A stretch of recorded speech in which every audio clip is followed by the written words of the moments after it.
Hello, guys, and welcome to the Limitless Landscapers podcast. I'm Paula, your host, and today I'm talking about the importance of running your numbers. It is a very important thing to do in all aspects of your business. And if you're not already doing it, I suggest you listen to this podcast and make some notes. So grab a pen, piece of paper, or your phone to make notes on. Grab a cuppa of whatever you love. My personal favorite is coffee. And let's go to the show.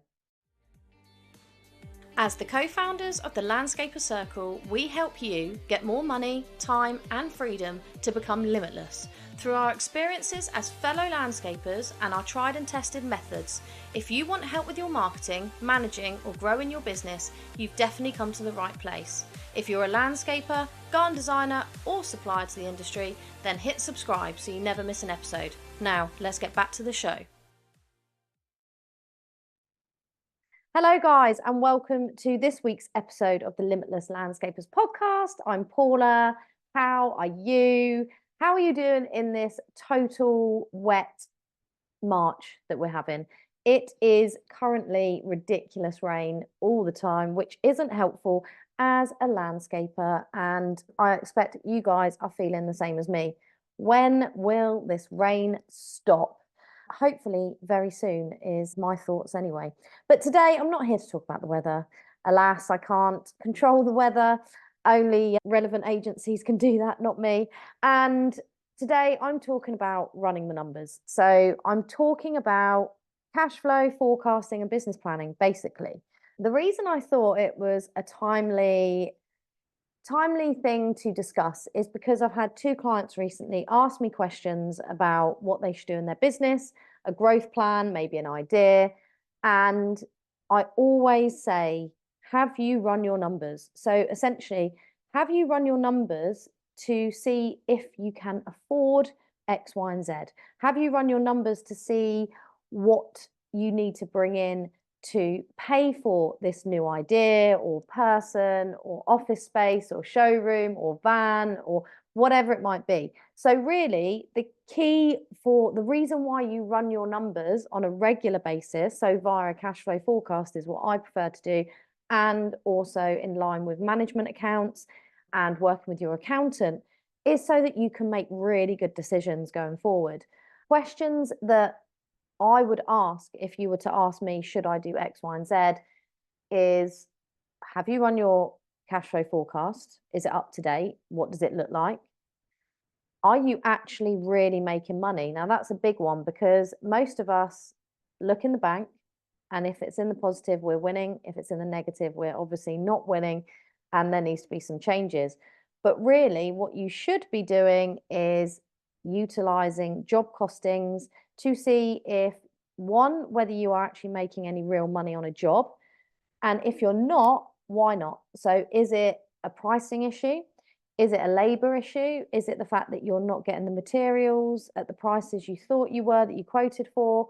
Are you underselling yourself?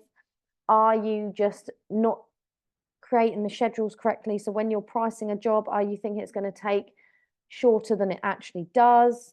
Are you a team member down? In which case, obviously, what you've priced for is going to take longer. All of these things. But the only way you can do that is by running job costing sheets. That's a really important element of running your numbers. Can you afford it? This is another question I ask, and that is based on your cash flow forecast to see if you can actually afford the added cost of, say you're looking at hiring a garden designer in-house, you're a landscaping company, you want to offer in-house garden design. Can you afford their wages? Can you afford the office they need to sit in? Can you afford the computer and the computer packages they're going to need and the equipment they need to do their job well? Can you afford a van for them to get to appointments? The increased cost in petrol, wear and tear, etc. So you have to think of everything, not just the salary of that person. So it's really thinking broadly, can you afford it, all the elements, and how that will impact on your overheads that you're going to have to apply to all the quotes you do in the future. What increase in revenue do you need? So it's really important when you're running the numbers, not just to look at the cost, but what uplift do you need in your revenue? So how many more jobs do you need to bring in, and what is the average project value? Now, you can run lots of numbers here to try and work this out. So you can look at your average project value by going back over the numbers of the last year or even 2 years. You can look at the average cost of a lead, a sale, all of these things. And if you want me to go into more detail on that on another podcast, let me know, drop me an email, because I will happily do a podcast about those things if it's of interest. But essentially, you need to look at how many more jobs you need, which means how many more leads do you need to generate those jobs? So how good is your conversion rate? Because that is going to impact on how many leads you need. How good is your marketing strategy? Because that will impact on how many leads you get and what you're going to do more of. And my other question is, how will you market to get those leads? So if you are changing from a landscaping company to design and build company, then you're going to have to change your marketing, and you're going to have to generate design leads as well as landscaping leads as well. So how are you going to do that? Do you have any idea of that? Is your current strategy working? So are you going to do the same strategy? Are you going to do a different strategy? Do you have budgets for this? So can you afford the uplift in marketing that you are going to need to do in order to get those extra leads, in order to create the revenue that you need to pay for the added costs? And really, what's the impact on your profit going to look like? So is taking on this designer, for instance, going to impact your numbers significantly but make a massive positive on your profit, or is it going to do something else? I don't know. I don't have those answers, because you have to run the numbers. So the way you would run those numbers is to do cash flow forecasting. Now, I've talked about this until I'm blue in the face. I feel like I go on about it all the time, but it's because it's a really important thing to get right in your business. It's important that it follows your actual figures in the bank as well. So it's real life, real time. It's important that you update it regularly. So I would say weekly, if not monthly at a bare minimum. And then this should allow you to then forecast out your job, your projects. So can you forecast based on last year's numbers, based on your cash flow? Can you forecast what you expect to bring in this year and the number of projects per month, how much that will be? Can you forecast what kinds of projects are going to be based on the information you have? And this should all be found within your CRM or within your inquiry log or within your sales sheets or Xero. There's lots of ways you can find this information out. It just means you're going to have to spend some time digging if you don't have these reports already.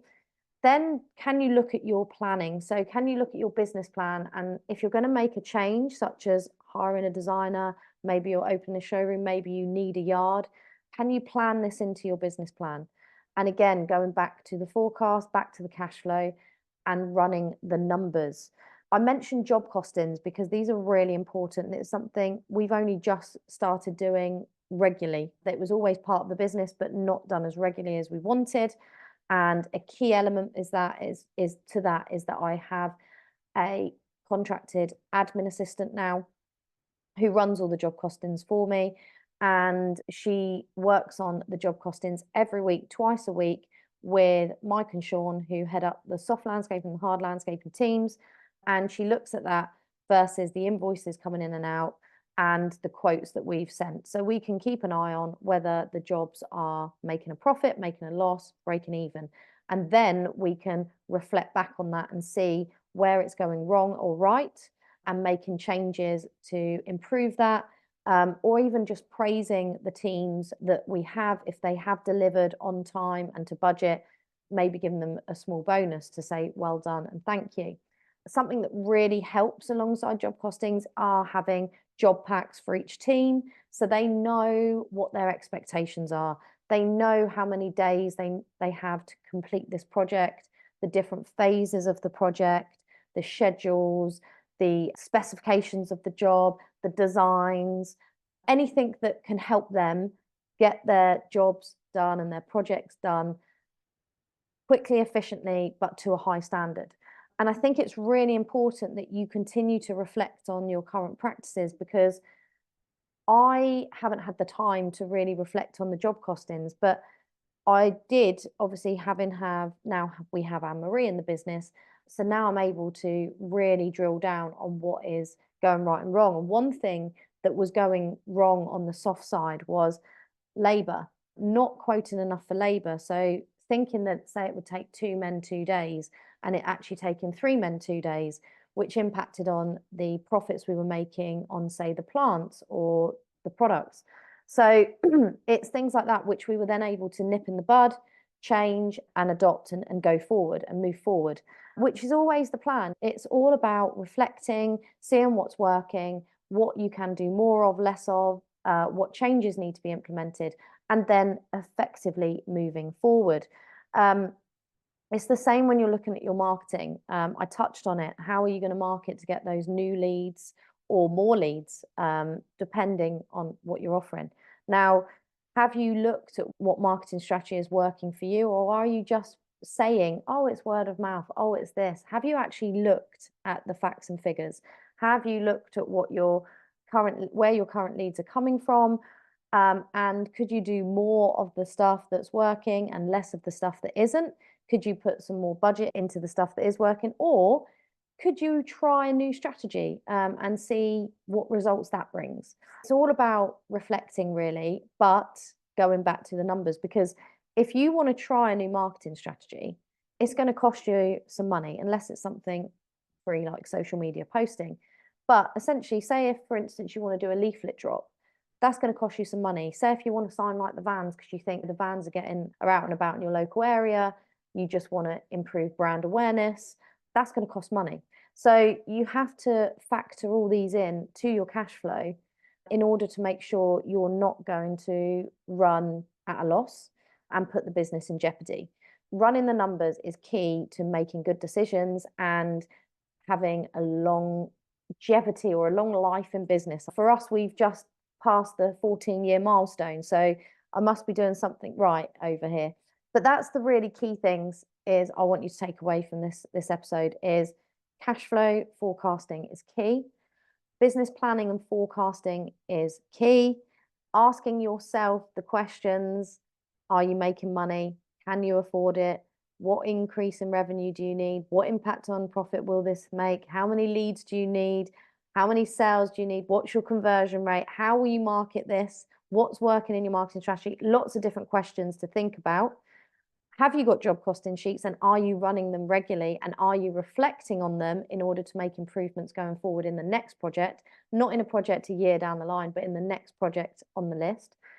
And are you reflecting on your marketing strategy as well and seeing how this is and your pricing strategy?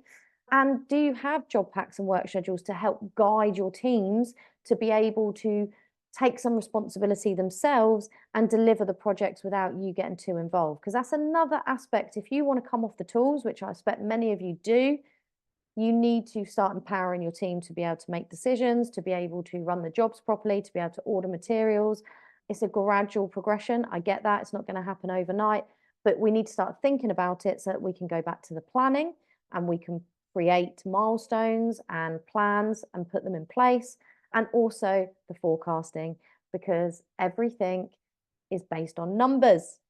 Now, if you want some help with this, please do get in touch. I love working with landscapers that want to grow, that haven't got their head around these sorts of things. I can definitely help.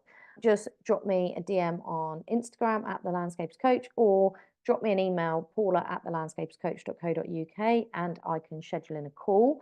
Something very exciting that's on the horizon that I'm working on at the moment is a webinar that I'm doing with from Builder Story. So for me, Kendall is my Charlotte, who used to be part of TLC with me. He loves digital marketing, he loves content creation, and he loves websites.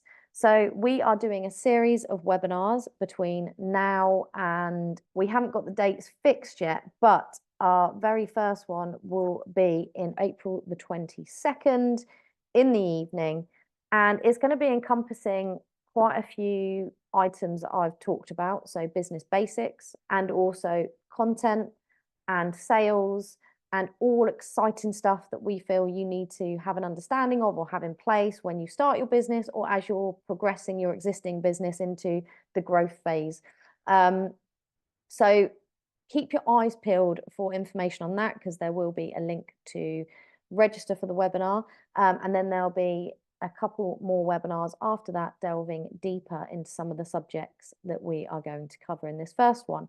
So I'm quite excited for that because, yeah, he is the yin to my yang when it comes to, I love traditional sales, marketing and business, and he's all about content and digital. So if you've got questions on anything like that, the webinar is going to be where you want to be. But again, I will drop the information over on Instagram and Facebook and all of that exciting stuff. Thank you for listening today. I hope you've enjoyed it. If you have, please subscribe. Please leave me a review. Always helps me get in front of more landscapers like yourselves that might need my help. So I will see you on another episode of the Limitless Landscapers podcast. Let's hope the rain stops raining and we can all get landscaping. Ciao for now.